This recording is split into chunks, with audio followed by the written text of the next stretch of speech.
Hello, friends. Welcome to Season 2 of the Club Podcast. Each week, we bring you long-form conversations with the people building at the edges of crypto and community.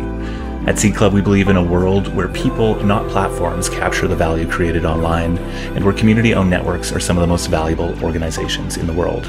Join us for a front row seat to the latest insights and tactical learnings at the intersections of crypto and community.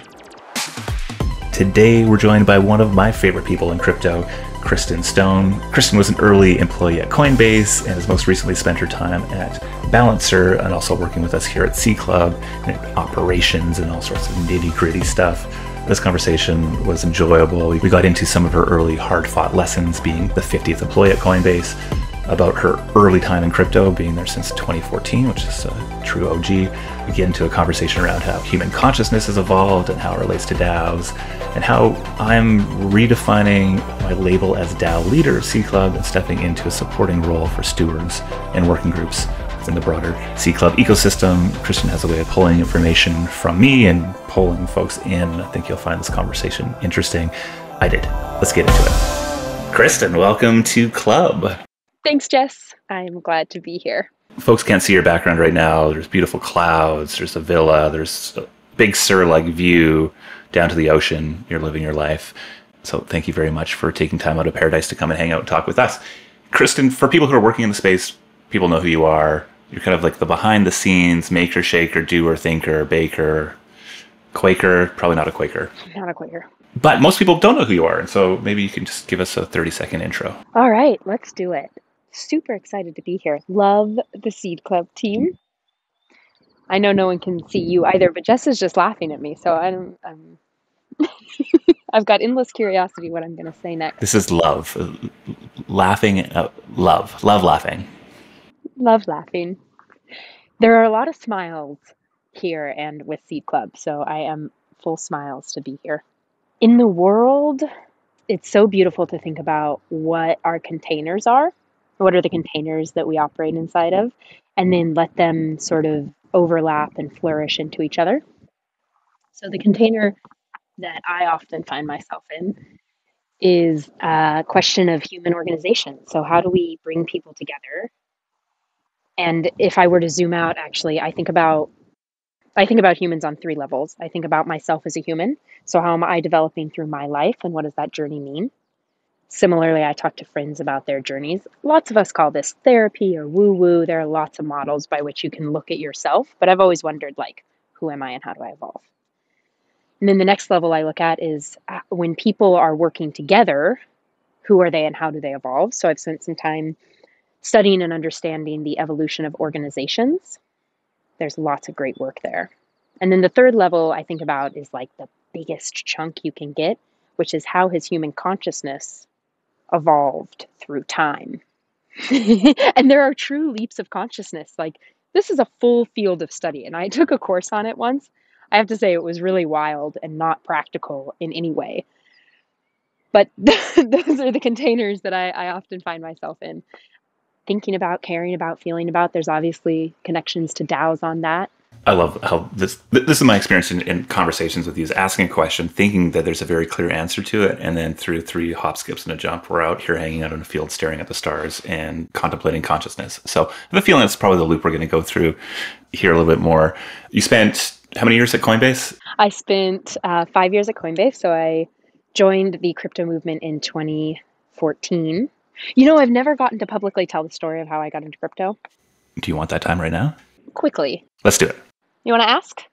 Or should So, Kristen, how did you get into crypto? It's a good question. So 2014, and I get this question a lot. How do I get into crypto? And I have the most useless story. There I was, 2014, working at an oil and gas company in Houston, Texas, because you often just follow what socially is provided to you right out of college, and that's what I did. And then the Stuff You Should Know podcast on the Discovery Channel did a podcast about Bitcoin, and I fell in love with it. I was like, this is fucking efficient. So the next podcast they did was actually about drag shows. And they said, if you're ever in San Francisco, you should definitely go to a drag show. Well, I happened to be visiting San Francisco, went to a drag show, met a group of people there. We went out dancing. And at 3 a.m. in the morning, we're having waffles, finding out what everybody else does, because that's the first time you ask that question. And someone was like, "Oh, I just started at Coinbase, and I'm the third employee." And 6 months later, I was like, "This is what I want to be doing." So I asked for a referral, and I took the job, and I was the 50th employee at Coinbase, and then I left at about 800 people. So I got the chance to see lots of different teams, lots of different structures, and true scale at a Web2 company inside the crypto sphere. All right. Yeah, that's the first time somebody said that they joined crypto through a drag show. So, but it makes sense. And so after Coinbase, you spent time in Balancer, right? I want to just provide the background here because I think there's some incredibly hard-won lessons, frameworks, tools, etc. here that obviously we're tapping into. But I feel if we don't set that groundwork here, people are going to be like, well, why? Like, what gives her the right to have these deep, broad thoughts that are probably impactful? Well, you've been working in the space since 2014, and you did this and helped really scale up the Balancer Labs team. So we can get that stuff out of the way because obviously you don't really care about any of that. The way you answered my question is, I care about human beings and their futures, which I think is very true in how you live your lives. But let's you have something you want to add? Let's share some of those hard fought lessons. So Coinbase joined the business development team and worked on and actually launched the Fidelity integration. So this is where you could see your Coinbase balance and Fidelity. Worked with some other banks. Business development was incredibly challenging at that time because we thought Bitcoin was simply a payment network. We had no idea Ethereum was coming. We didn't even talk about other chains. We used to have a saying like, Bitcoin, not blockchain. And that really actually led to a place where Coinbase nearly missed Ethereum and did. We were late to that launch. By the time we did launch Ethereum, I was actually still on the biz dev team. But after that, I moved to the project manager role. So I moved to the engineering organization where I was the single project manager for 70 engineers. Never set up a project management department. This happened to be in 2017. And I was also in charge of incident response. So in 2017, when the market was on fire and Coinbase was going down nearly every day, we were getting paged at 6 a.m. in the morning and then staying up until 3 a.m. to get the website back up, make sure it was functioning. We called it a ghost, and there's a big retrospective on it. But I specifically remember one day when I tried to open up a door, and I had so little energy that I actually fell to the floor, like not even enough physical energy to open a door. And I think that was a moment in time where I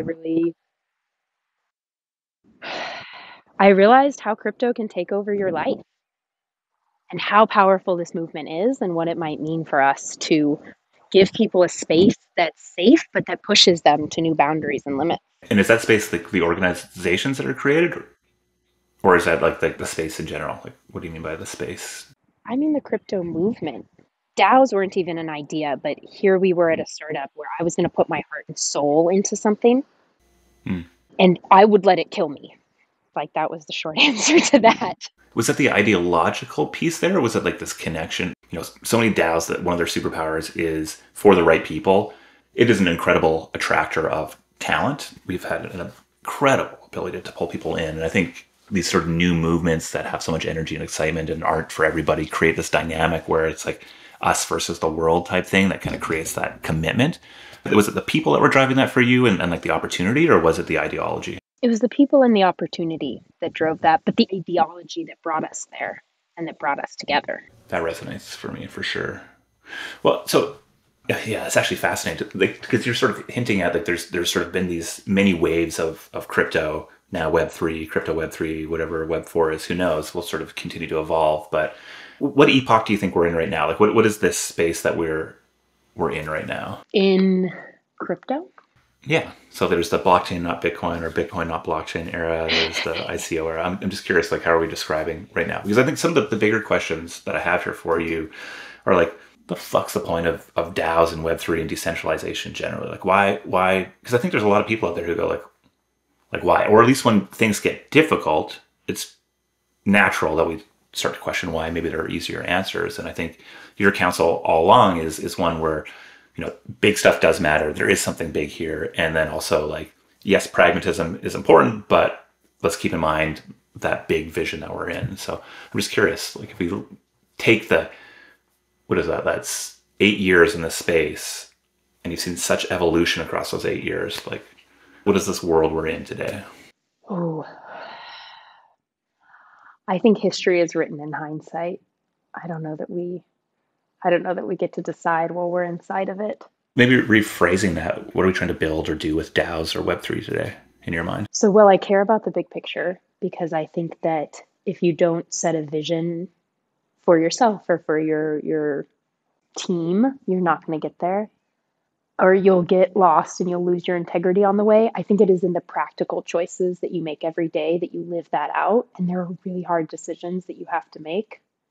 And before Balancer, where I'm the COO, I also consulted and worked for Solana and Affinity and Blockdaemon. So I got a chance to see lots of different structures and lots of different relationships to this space. And I haven't answered your question. What are we doing with DAOs? That was the question, right? I think I asked like 14 questions kind of muddled together. So I was thinking about this today, and I was thinking, what am I doing with DAOs? yeah, what are you doing with DAOs? So that's where the question comes from in my mind is like so you have this ideological or philosophical based decision early on. You've been a part of a big thing. You've built a backpack full of very practical skills, tools, frameworks, etc. that could be applied across many industries. And yet now you're doubling down on another edge, which is like hard, uncertain, might not work. Maybe there's that same sort of feeling of like, we're in this together and most people don't get it. But if we can figure out even part of this, it's going to be very, very worthwhile, our efforts. And to me, it comes back to sort of this humans working together piece, which I think touches into consciousness. I think the more that we have like freedom and flexibility to be ourselves in these entities more, and definitely my argument for why I'm in the space is I think if we do not have individual ownership or access or participation in these networks that are going to be the most powerful networks in the world, we're going to have a bad time. And that kind of drives everything. I think ownership solves a lot of those challenges. See, I'm curious, like, why are you spending time with me and with C Club? And like, is it just because you like nerd out over operation stuff, or that you love us deeply, or? I'm really excited to answer this question. I want to share a story. So, and I'll make another announcement. Why do I have so many sharings of my life here on this podcast? I'm loving it. So I've also let the team at Balancer know that I'll be moving into a strategic advisor role for them because my work in helping them set up a DAO and getting that is coming to its natural conclusion. And there are some other leaders that I am incredibly excited about that will be taking over some of the most important areas. And the reason I share that is because Megan, and who goes by Mog on Discord, and some of your team knows her and the Seed Club world knows her, she has been an inspiration to work with. And there's similarly another woman named Jin. And I'm sharing this because I had a moment that left me so fulfilled that I was like, this is what I'm doing this for. And you get lost along the way, right? Like you set your sights on something, and then along the way you're like, oh, none of this is going how I planned. I have done everything wrong. And then you get a little glimmer of like, yes. So as we started working with Seed Club, Mog and I were looking at the challenge, and we were wondering, like, all right, we want to make sure that Seed Club is able to bring in some of this incredible talent and apply them, and we want to give ownership and responsibility out. And so we worked through, okay, let's work on a proposal for the budget. And then we thought, like, who are the experts in this world that we're sort of missing? And we were missing an accountant, naturally. And I had worked with an accountant before that I loved. And this woman, every time I would talk to her, I was like, you are incredible. And I feel like you are deeply undervalued. And she was like, maybe, okay. And I was like, no, please. And she's someone who, before she goes on vacation, she lets you know 3 weeks in advance. And then her out of office, and then her out of office afterwards is about how she was just on vacation and she's definitely going to get back to your emails. Like, this person is thorough. And you can just see in their eyes when someone's being undervalued, because I've been there, because you've been there, because insecurity is a natural human experience. And so I was like, I have a discrete project that's inside a DAO. And I would always say, like, you need to come working in DAOs. And she was like, I just don't, sort of the sentiment was like, I'm probably not good enough, or I don't know how they work. So we got this discrete task, which was, look, please, like, go work on the budget. You have all of the context and ability to do that. And it's easy. It's a first entry point. And then she got in there and she was like, oh, this isn't so hard. And as useless and small as it sounds, that moment was a glimmer of hope where I thought, wow, someone can feel valued by stepping into these DAOs, and all they need is a discrete task and a discrete area of being. And this is where Iris Rising, which is the company Mog and I have, really came to life, because there's an opportunity to bring in people who are feeling underrepresented in the world and disempowered by different things. Because otherwise, we're going to end up in crypto where all you have, like, you write a proposal and then you get more money. You know who writes proposals? Entitled people. You know who doesn't write proposals? People who have never had anyone advocate for them. And I have the benefit of having spent 8 years in this world and can help people navigate it. And that's something beautiful that we can all do so that people of incredible skill and talent feel recognized. Yeah, I think that's like, and if you zoom out even bigger there, the amount of talent that exists in this world that just doesn't have access through any of the, turns of luck that you and I have had being born in certain places or given certain opportunities or to certain parents. But there's an immense amount of talent and creativity out there that just has no access point right now. And on top of the people who are in the system already and are just being viciously undervalued by the system. And I guess when I talk about ownership, I feel like that is like one of the core solutions to it, though I think it's not the only solution by any means. So yeah, I love that. It's so interesting to see like the C Club world evolve and even our DAOs evolve. And I think a lot of folks who are taking early action here are folks who've, if I look at our team, incredibly effective in previous roles, but haven't been allowed to run. And they've come into C Club and they realize, well, actually the only way that I'm going to be remotely successful here is if I run. Like there's no other option but to run here. And there's a supportive environment. And we do put a lot of time into creating a supportive environment. And it helps that I think most people on our team are very aware of their abilities and also limitations. I count myself clearly there as well. And so really try to just bring in a team that is great at those things. And here's the big secret. Incredibly high leverage, incredibly powerful, and everybody should fucking do it. And yet we're not.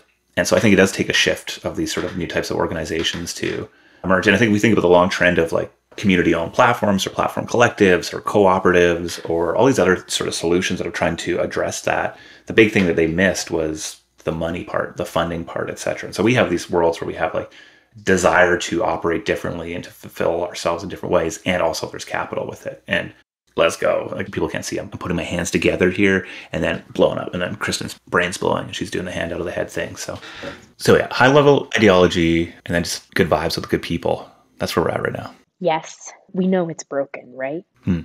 Yes. I mean, I do. I don't know if most people know it's broken. Maybe that's a good question. Do you think most people know it's broken?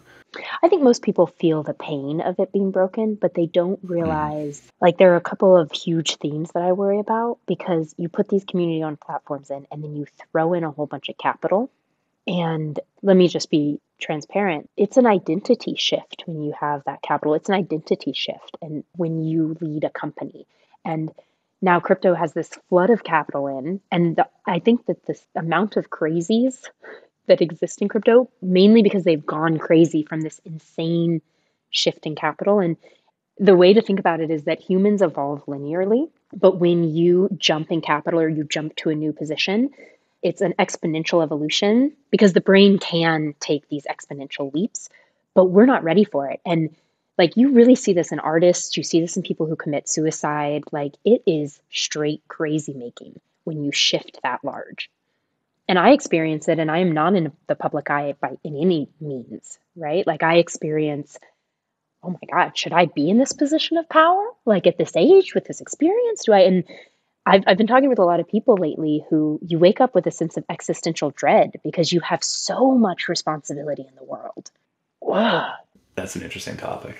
I feel like my responsibility in the world has grown exponentially over the last 18 months. And there's two things I think we're really because I very much identify with like the imposter syndrome or like have been successful in my past, but not in a way that really like vibes, right? And so C Club comes around and I'm like, this is the vibe, this is the thing.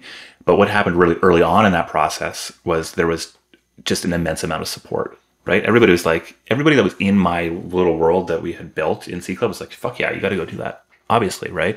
And so there was just such an expectation and like, duh, you are the right person to go do it, that there wasn't any other time to think. There wasn't time to worry about all that sort of stuff. It's just like, let's go. And so I think that created this really positive feedback loop that pushed through a lot of those earlier doubts. Though, doubts were there, doubts persist today. And now today, we have millions of dollars in our treasury. We have tens of contributors. We have responsibilities in delivering value both for our projects that we're working with, but also these people who are, people are like, yeah, that crazy idea that you guys had, I'm on board. I'm going to invest my heartbeats into this. Let's go. I'm going to make it my own. Tons and tons of responsibility. And yet, knock on wood, I don't feel stressed in the same way. I don't feel that existential dread right now, at least. And I think it comes from this freedom that I feel in operating this space that is created by the base reality that nobody knows what the fuck they're doing. Obviously, there's gradients to that, but like the big picture is there's a lot of people running experiments right now, and my experiments with the validation and conversation, all the work goes into this, are as valid as anybody else's. And reality is we're playing at a level where, you get at the edge and you're arguing over magic at a certain point. Like, who knows? But the right direction, right fit, etc. I feel like that existential dread could be there, though. I feel like I'm still on the grind, still in the hustle, still in the can't let the foot off the gas type thing. So I haven't had that space to do the reflection on what's happened. And you probably, just like you ran into this, just like Seed Club's creation was like, Jess, obviously it's you. And that pushed through any doubts that may arise. There will be the right things to push through those. And there will be moments where your either Seed Club or an accelerator team watches their treasury go from $100 million to $1 million. And then you deal with, all of those heartbeats that you committed to, that you made promises to, you can't keep them. Yes. I see all that stuff as inevitable and part of the game that we're playing here, though. So there's the individual support, which obviously we hate to see any pain in anybody's face. And I think the Seed Club's true time to shine is in those moments, really, right? Where we start to think about how do we really, because it isn't just about getting great projects into Seed Club.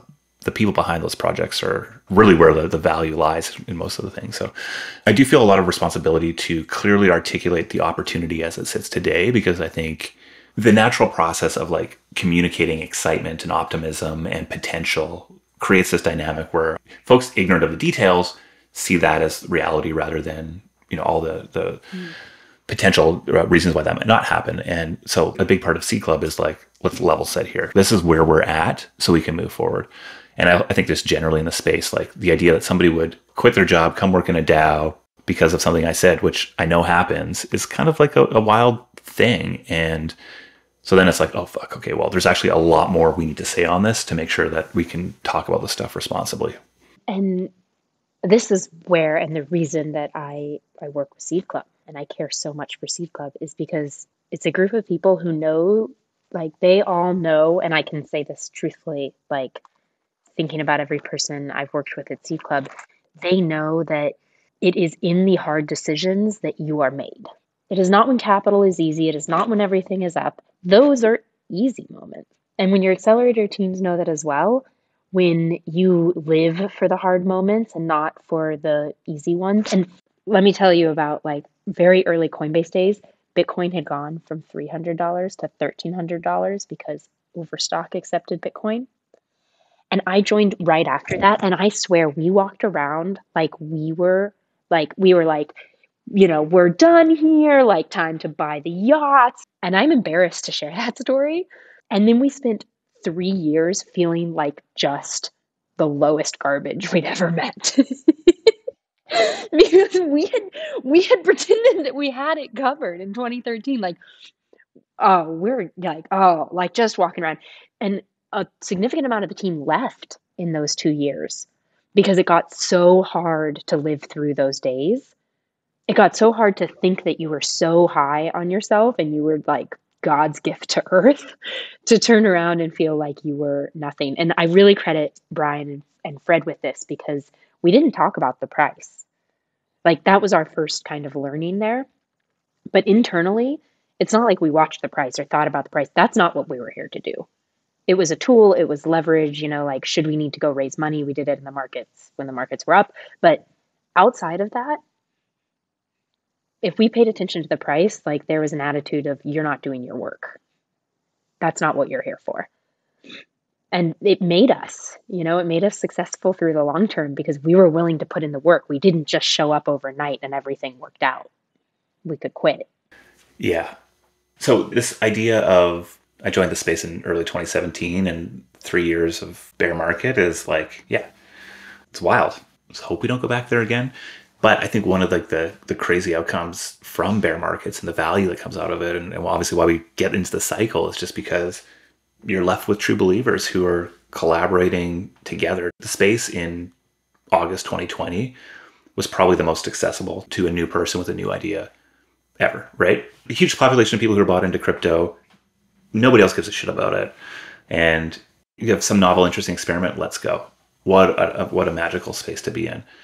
Obviously that changes today. And I think there's a lot of the challenges that we're sort of seeing with DAOs are sort of start there, which is that people treat them purely as speculative instruments early on, or there's just sort of a YOLO nature and novel reality within DAOs that we're building organizations, we're building companies basically, just running on different rails. And so it's valuable to have people who are true believers, who are leaning in, who are kind of doing all these things together here for the right reasons, the mission. And how do you go do that in a bull market? And I think it's tough. It's almost like we need to like maybe in general, and maybe this is just a realization for us, that we're not even looking at it through a long enough time horizon, because you're going to go through those cycles where it's like, how do we, right now it's about getting beachheads and capitalization and making sure we have resources to go do stuff. And then the hard work of like, well, what is sustaining this effort when nobody's paying attention? And I know what that feels like. There was not a whole lot of people paying attention for the first 3-6 months of what we're doing in C Club. And then we lucked out with like the bull market. But I think most people are going to go through that, which is interesting. But we might see it in a totally different way than we've ever seen it before. And the question you asked earlier, which is like, okay, well, where are we at now? So when I started, we had Bitcoin.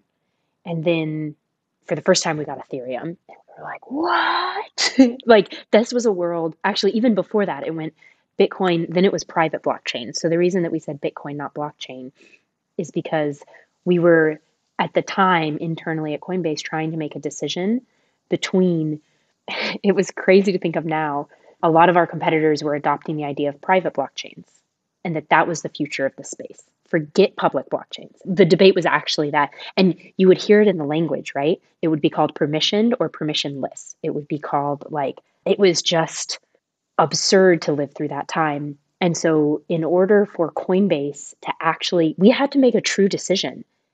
And the decision was, do we go and invest our time in private blockchains, or do we stick with Bitcoin? And that's where we started the phrase Bitcoin, not blockchain, because we were not going to go participate in the private blockchain world.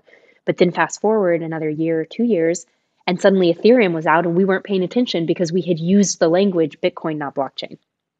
Because we hadn't described them as like public blockchains and private blockchains, because that language and that differentiation wasn't available. I'm curious about lessons learned from that one, because there's sort of like this, so much emergent behavior, and then the labeling of that emergent behavior sort of allows for that idea or meme to spread further and sort of expand. And really trying to think about what we're building at C Club and what are C Club projects, and you start to see some blank space between them. Like there's these templates or general constructs that are sort of emerging. And I think C Club is an example of it, right? And Jacob uses hyperstructures as a language to describe it. This idea of a network that creates value for its members, and members create value for itself, and can it go sustain itself into the future? So I think there's something there. And so we're actively trying to put the right language around it. It's a project that's ongoing right now. But your story there was sort of like, okay, like those decisions and the language that we use actually can have an impact on how we view the landscape. And so, yeah, were there any sort of insights or lessons from that time that you can share with us? Oh, I absolutely can. And I think I'm going to make you blush a little bit, because the very first learning, like all insights and learnings, there's nothing that's just purely positive or negative about it. So the first learning I have, if you zoom way out, and this was Brian's call, I believe, or at least he communicated it to the organization, he took a stand. You know how easy it would have been to say, oh, private blockchains are happening now, so I'm going to go work on them. Like, ooh, it's what's happening. We have to go. And a lot of us at the org were like, that's the thing that's happening. The same way in our industry right now, people are like, ooh, NFTs are happening. Ooh, DAOs are happening. Ooh, like whatever our next acronym is going to be is happening.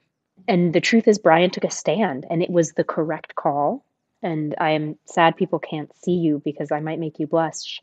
Of the many people I know in this industry, I think you, Jess, take one of the best stances with the clearest minds that I have seen.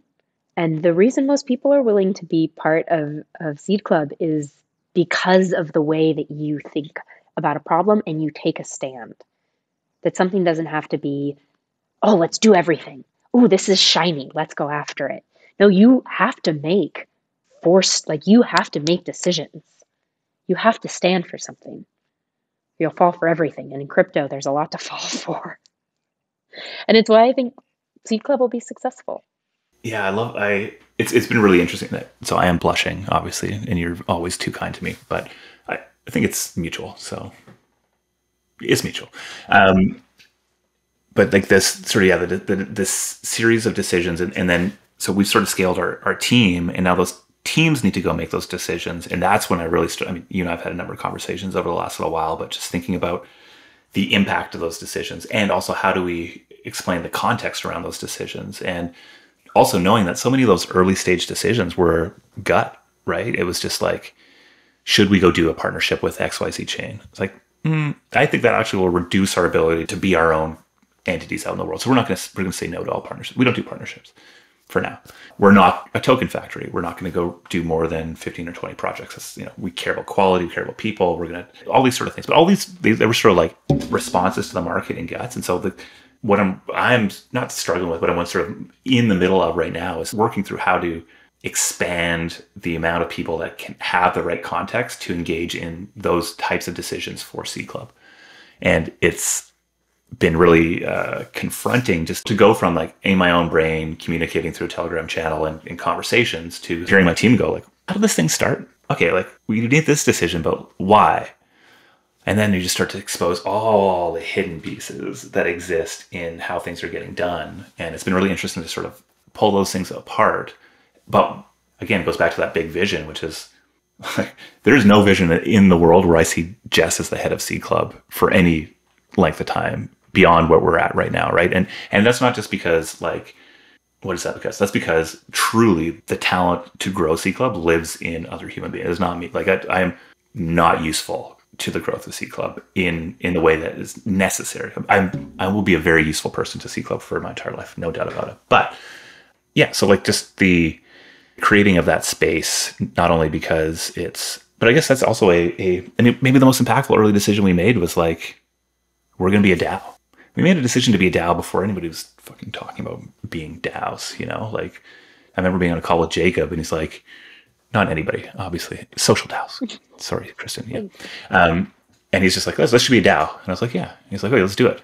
And we literally launched the thing as a DAO. But because of those decisions, like launching it as a DAO and not as a corporation means that we can only participate in certain things. And all of those things were right decisions. So useful lesson in there is just to sort of recognize you need to make decisions. And maybe but God, also we've made so many decisions that we're not making firm decisions, and we kind of just waddled into it and have learned a lesson every single time we've done it.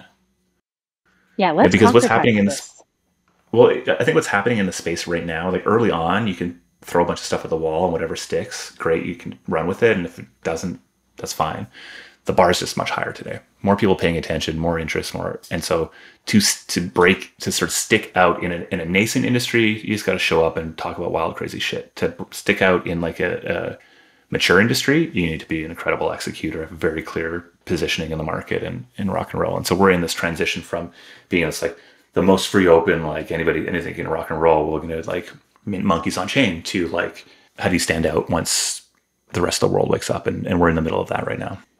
There's a phase of crafting your product. The very first phase is called the drunken walk. Just drunkenly walk into things. I resemble that. Yeah. And then, you've got product market fit, then you have hypergrowth, you have scale. They are all wildly different problems. And if we were to concretize this as some core takeaways here, I think this industry is an incredibly distracted place right now. I think it has 1,000 things going on. I think it has 10,000 Telegram channels. And I think no one is standing as a voice of value and quality. Very few people are standing as a voice of value and quality because it is easier not to. And to the extent each of your founders can stand for value and quality, they need to.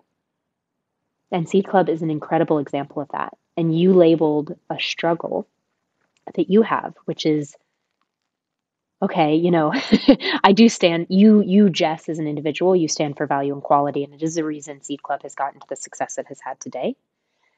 But how do we support that in dispersing such that value and quality is not just a value of Seed Club, but like truly a personification of the nebulous organization that is Seed Club. What does that mean and what does that look like? It means not saying yes to everything. You know, it means a lot of thoughtful and let's fucking thoughtfully go is such a good example, right? This whole industry is fire and 100 and yeah and +1 and like yeah. That is how I feel about that, obviously. But to add thoughtfully along the way, you're taking a stand for things, and people need to take a stand for things. And in the industry of DAOs and Web3, these are headless brands. That's why you of course won't be the head. And there is some true value, and I wanted to talk to you about this separately, so let's just do it on a podcast. There's a decision that you need to make, which is what is the value that I add here? And can I be clear about that in my role?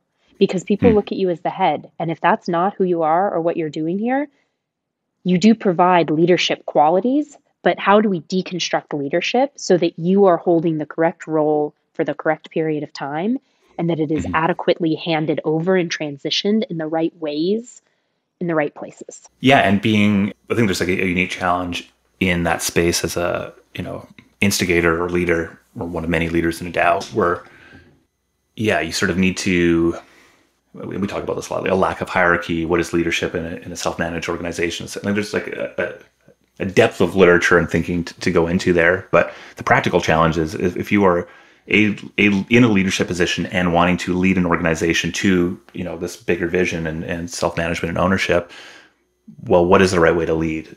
How much direction structure is too much is right? And it changes quickly. I don't know exactly. I think I'm still sort of formulating my lived experience around this, but, for some people like, Nicole, who joined us early on, it's one of her first hires, like creating the space for her to go run was the 100% right move because she stepped in, rocked and rolled it. She is abnormal in that sense, generally speaking, though we have been lucky to have a number of team members who come on board. But so my leadership there is very different than maybe somebody who's a little bit newer coming into Web3, leading teams, et cetera, that really I was being called to be a lot more directive there. And so it's interesting to see needing to sort of feather the clutch, if you will, on that and sort of explore that. But I think the default is, early days, like my lessons in the last little while are very important to create space, also very important to have strong opinions and help make decisions. Difference being, it isn't my call on all these things, though I definitely have a lot of sway in it. 2, I need to be very purposefully continue to create those environments where people are making those decisions. So I am not the right person to give feedback on somebody who's working for our community team, right? So you need to go to community for that. Like just making sure that there's sort of clarity there. But I sort of expect that to shift, multiple more times as we sort of go forth to these sort of individual teams. But it's almost like this. Well, let's go decentralize. Oh shit, how do we actually make decisions? Okay, well, we actually need some leader. Who can we turn to for that sense? Well, those are sort of leaders that pop up, and I think we're just going to continue to sort of go back and forth on that. But more structure, more leadership, I think is a tweet I sent out after our last time we chatted, and I believe that to be true. It's also not the most helpful because every leader I talk to in a DAO is going back and forth between like, I know what the answer should be. Should I say it? And well, there's still a lot to unpack in there. That's a waste. Like, let me just have a strong opinion. That's a waste of energy. You need to say it. You are the most trusted person in that org. And let's coin it here, progressive leadership. Just like we had progressive decentralization, it is the progressive deconstruction of leadership. It does not start on day one. Early on, one of the most impactful bits of advice I got, again, from Jacob Hornitzor, I was like, I remember just asking for a lot of, just not making decisions on myself early on and just asking for feedback from the group. And he's like, the fuck are you doing asking for our approval? Go do it. If you need our support, come ask. And it was just like, gloves were off, freedom, let's go. Now, ran a little too far the other direction, I think in the short term at least. But I think it's the right call, right? Like we very much, and when we look at Seed Club, when we look at projects we want to back, we're looking for leadership. That's a core part. It's probably like one of the most important parts is that there's a team that can lead and holds that vision and can rock and roll. Do you think this is sort of like because like Seed Club has sort of come into this latest wave of DAOs, early in the latest wave of DAOs. There's of course a ton of folks building before, and a lot of those folks are a lot more ideological, come from ideological backgrounds, right? So like capture proof organizations, censor proof organizations, decentralization, et cetera. And there's a big reason for that. And I think it's a mission to go on. It's not my mission. I'm much more interested in like the pragmatic applications. How do we make this available to folks? How do I make sure that people who are coming in have the resources to go rock and roll? But there's sort of like a tension that comes up against it. And I think there's very clearly worldviews that were sort of in and around that. And I think there is a bunch of folks in this DAO space that truly believe there shouldn't be any leaders, and that having a multi-sig at a DAO is like sacrilegious. And there's like an ideological piece that really gets people in, but it's just, my point of view, completely incapable of actually serving the need that exists right now. And I think we very, very clearly see it through C Club. So it's sort of interesting that we need to like, the ideology is what gets people in. And I think I'm guilty of creating that lore and ideology around it, but is that the thing that creates a sustainable environment? Probably not. No. And, this is nail on the head. We've gotten there. This is what I think is the most broken, because it is incredibly unfortunate that someone who is as trustworthy as you are, because of the ideals of this space, questioned whether or not you could make decisions and who you might need approval from. And I do the same thing. Wait, who's the stakeholder that I need to talk to, and who, right? And I am I trust myself deeply. And the worst thing, and something I've learned not only in my personal life, but in my professional life, is that the people who think they don't need any permission from anyone, in a world that has these ideals, those people are going to be running the show. Because everyone who isn't sure how to navigate or doesn't know if they should trust themselves, people who are actually deeply trustworthy but aren't sure because they're wanting to be thoughtful, well, they don't go out and grab it. You know who does grab it? The people that we can't trust. It's a huge problem. 100%. It is a huge problem. I hadn't actually put such a fine point on it in my head, and what a wonderful way to sort of tie back our random musings at the beginning of this recording. But like the hundreds and hundreds of years.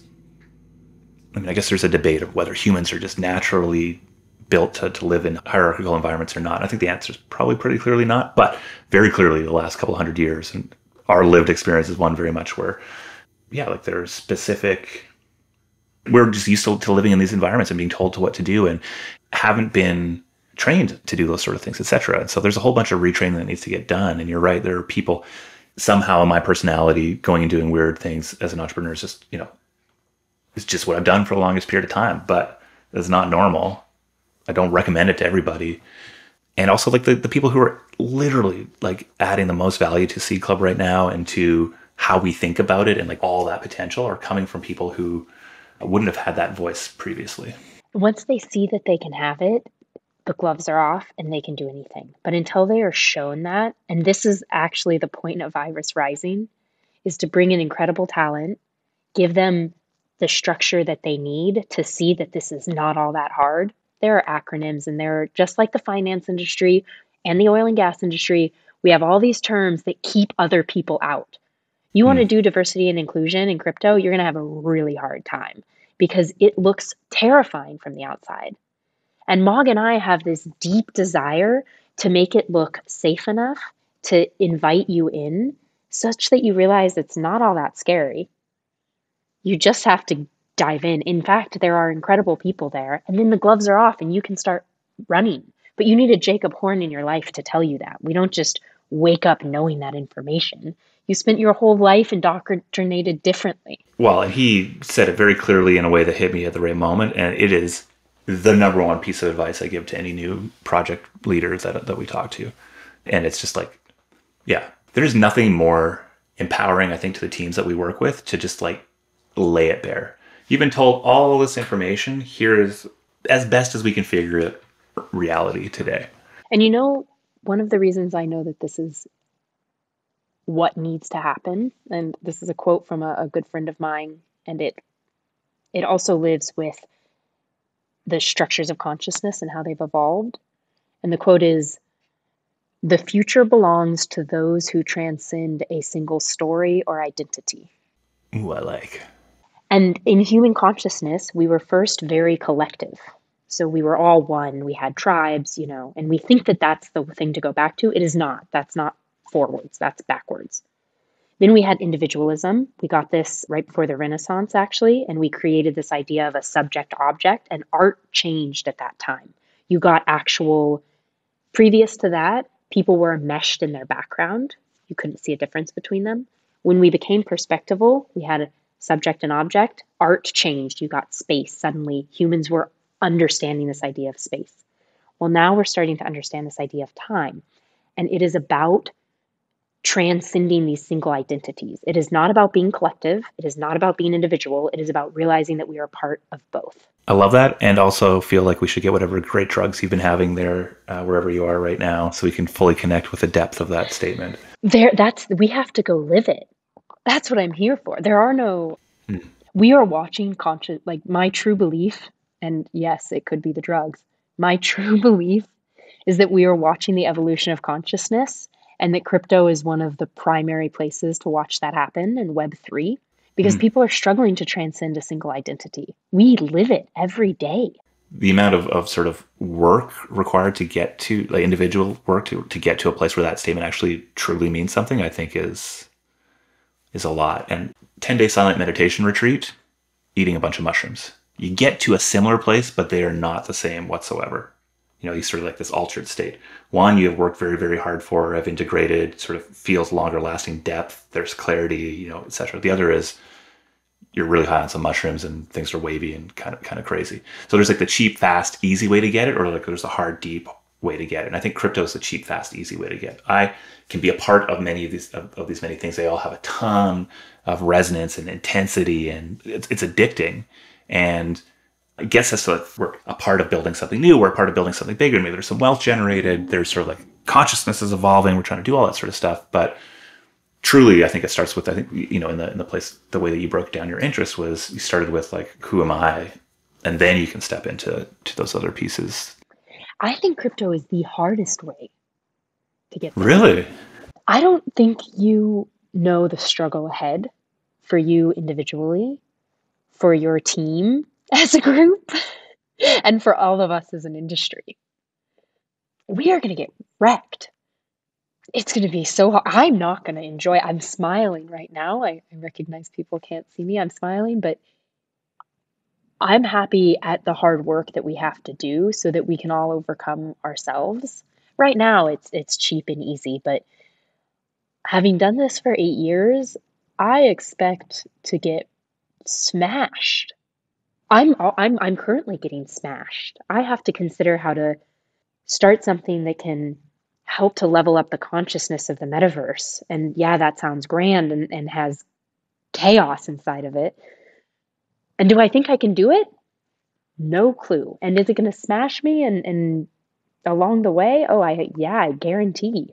Yes. And again, I would say that's the depth of exploration you've done versus I think how majority of people in the space can kind of step into it. So I think like, oh yeah, you were talking majority people there. Those people are also the problem.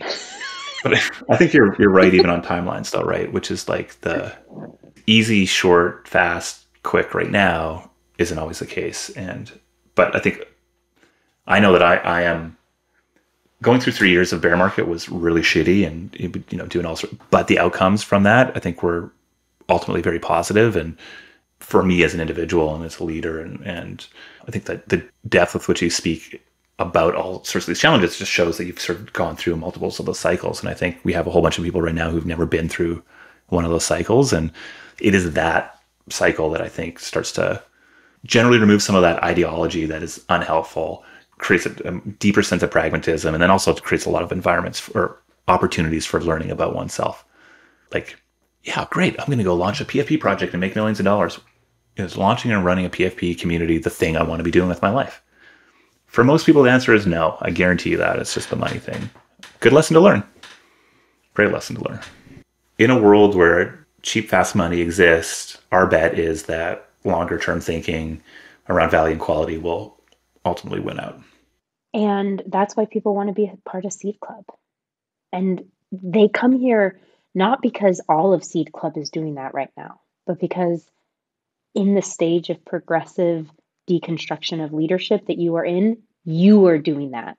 And they trust that if they are around that long enough, they will begin to do that. And I think it's all true. But I think one of the things we can work on for Seed Club that, again, I've been meaning to talk to you about is, what is Jess's role here?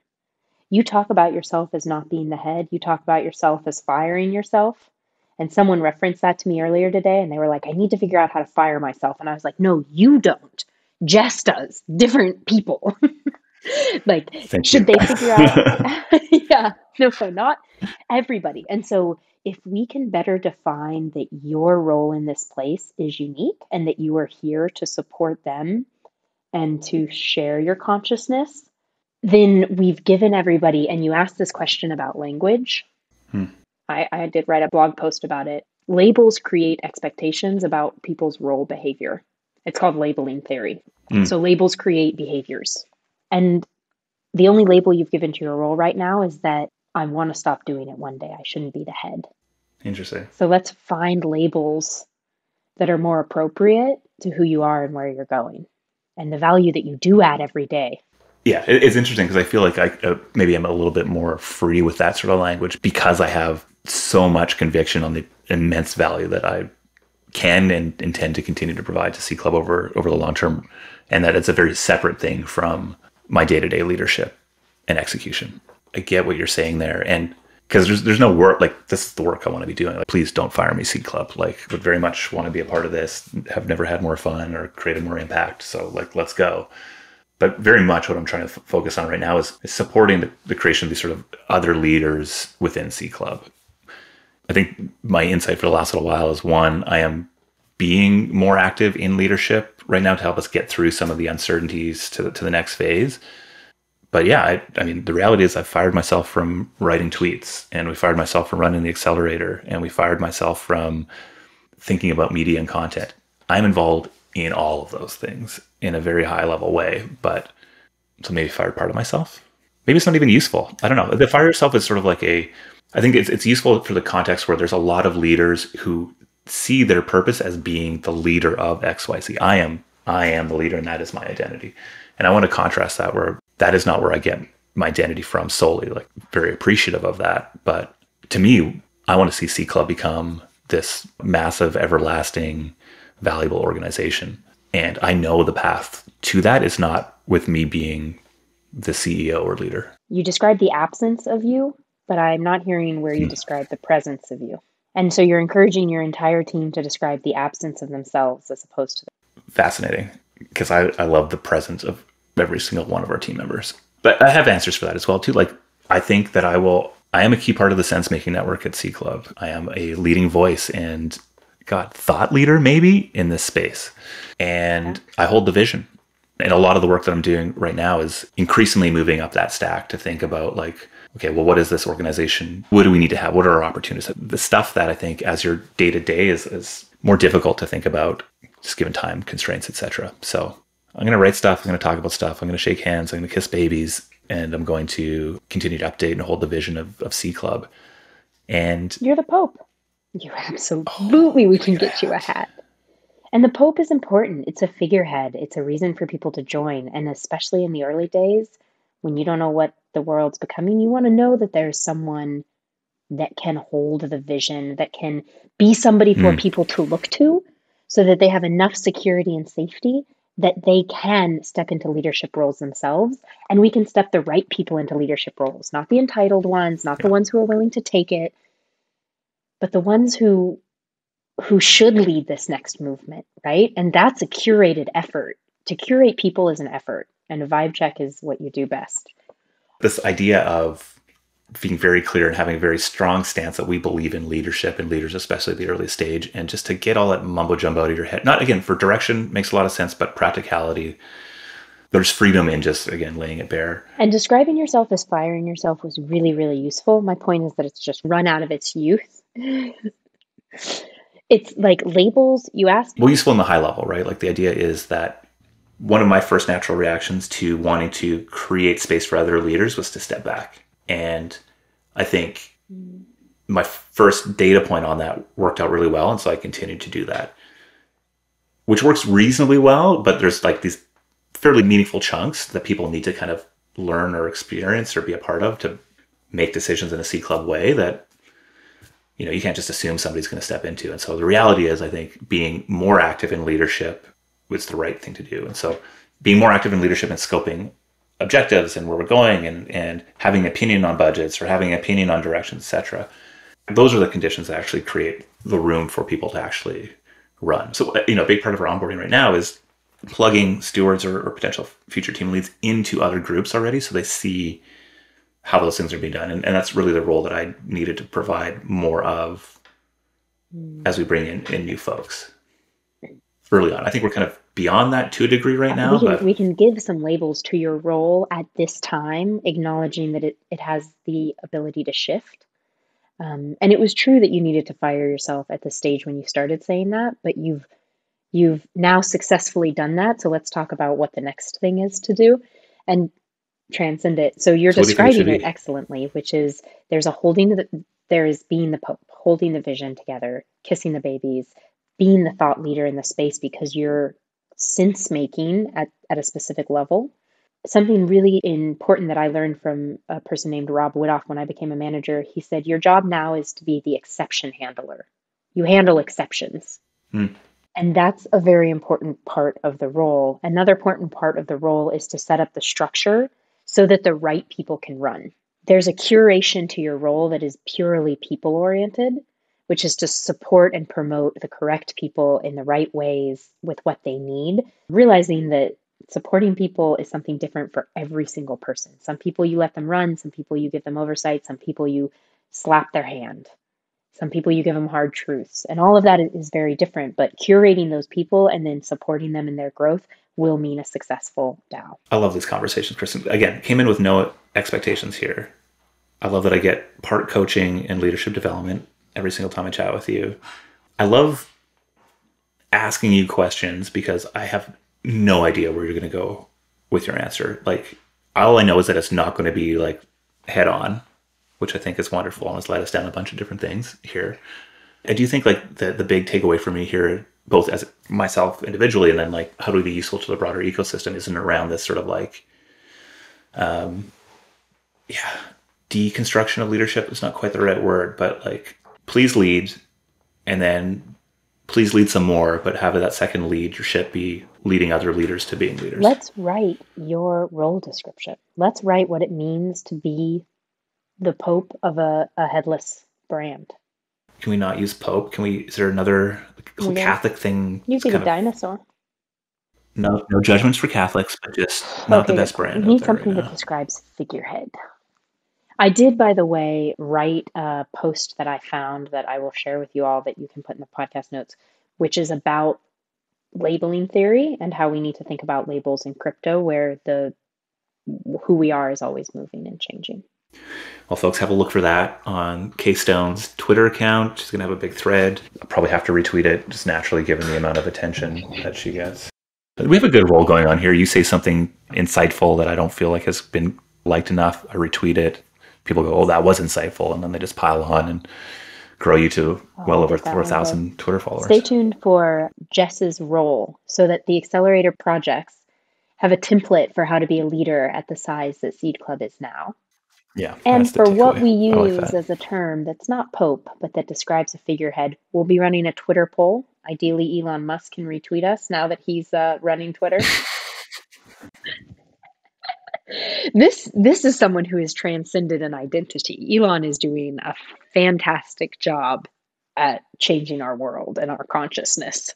I can't wait to see what thoughtful, pragmatic people who understand the importance of ideals, but of not taking them to an extreme where you have to lose yourself in the process. We need to be able to integrate both parts of this. Let's do it at Seed Club. Let's show others how to do it. And let's build that open source software manual for operations of open source communities. Oh, dropping alpha, Kristen. Dropping alpha. And also your lights have gone down and you're looking seriously like you have some game plan going on right now, which I love. So Kristen, we are well over time here. We can't just take up the airwaves and just talk about wonderful philosophical things. That thank you for being here with us. But very importantly, like So you did a few things. One, you didn't introduce your current company project at the beginning, and then you name dropped it halfway through, and people are going to go, what the heck is that? So you need to tell people about that. And then two, where can people find you on the internet? Yeah, there was a lot of alpha dropped in this conversation. I think I let people know that I have a new gig called Iris Rising. I shared some personal stories. You shared some of yours, and you can find me on Twitter. Actually, I don't really love to be found in this space. I think if I'm a little bit hard to find, you have to do some work and it makes it worth it. So try finding me on Twitter. Definitely don't find me on LinkedIn. You'll find me in the Seed Club chat rooms. And so if you can find me through there, one of those connections, I'll pay better attention. No, you're muted. You've been muted this whole time. We've solved many things on this podcast. One thing we haven't solved is how I always mute myself. All right. Kristen, I appreciate your ongoing support for C Club, our budding friendship, your support through my COVID lockdown, and hopefully my support through your COVID lockdown. Just really bonding over unfortunate COVID situations. But here we are today. We've had a lovely conversation. And I think every time my experience in talking to people who have listened to you talk or have spoken with you is that people appreciate the breadcrumbs that you leave in your answers and just sort of the space that comes there and the indirectness in answering the questions and all the sort of new opportunities that creates. So thank you for all of those things. And yeah, I always say this, doing something difficult with brilliant, deeply caring human beings in your corner is the best way to do things. And so won the lottery times 10 here with C Club, and you were a very, very key part of that. So thank you. She's doing a heart face here. Heart emoji. You can find that on my Twitter. I sent it out for Valentine's Day. I do have love for everybody. So thank you for having me on here. That's how I feel about you and the entire C Club team. I'm going to go breathe a sigh of relief because we have an epic journey ahead of us. I'll see you later. Thanks, Kristen.